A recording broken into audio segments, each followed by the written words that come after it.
ઓમ નમો ભગવતે વાસુદેવાય.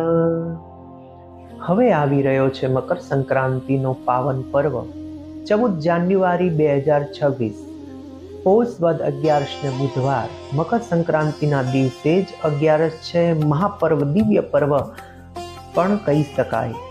તો આપણે જો ધારીએ ને તો આપણી કિસ્મતને બદલી શકીએ છીએ.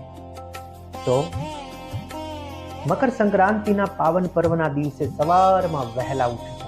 વહેલા ઉઠીને સ્નાનાદિક કર્મ કરીને, તો સ્નાન કરવા માટે જો નજીકમાં નદી હોય, તીર્થમાં નદી હોય તો વિશેષ મહિમા છે, કારણ કે માઘ માસ કહેવાય છે. એનું સ્નાનનો આ દિવસનો ખાસ મહિમા છે. તો એ સ્નાન કરી પછી સૂર્યનારાયણ ભગવાનને 1 લોટી જળ અર્પણ કરવું. 1 લોટી જળ, એમાં ગોળ અને લાલ ચંદન મિક્સ કરીને ઓમ સૂર્યાય નમઃ એમ બોલીને ભગવાન સૂર્યનારાયણ ભગવાનને જળ અર્પણ, અર્ઘ્ય આપવાથી આપણું જો જન્મ કુંડળીની અંદર સૂર્ય ખરાબ હોય તો એની સૂર્યનારાયણ ભગવાનની કૃપા પ્રાપ્ત થશે અને સાથે ભાગ્યોદય આપણો ખીલશે.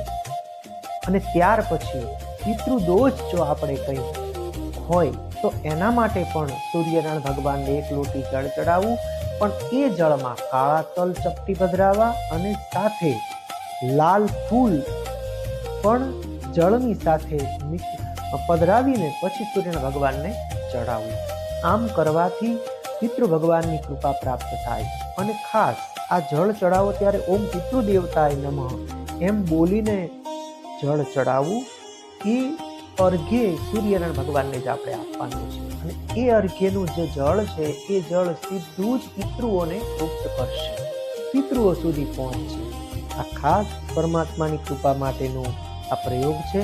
અને આ દિવસે એટલે કે મકર સંક્રાંતિના દિવસે દાનનો પણ ઘણો બધો મહિમા બતાવ્યો છે. ખીચડી છે, તલ, ગોળ, ચોખા, ગરમ કપડાં. આ દિવસે ખાસ કોઈ પણ ગરીબને દાન, કોઈ પણ વ્યક્તિને દાન દેવાથી અક્ષય પુણ્યની પ્રાપ્તિ થાય છે. તો ખાસ આ પર્વને આપણે આપણા હૃદય ભાવથી આપણે આ પર્વને ઉજવીશું. હર હર મહાદેવ.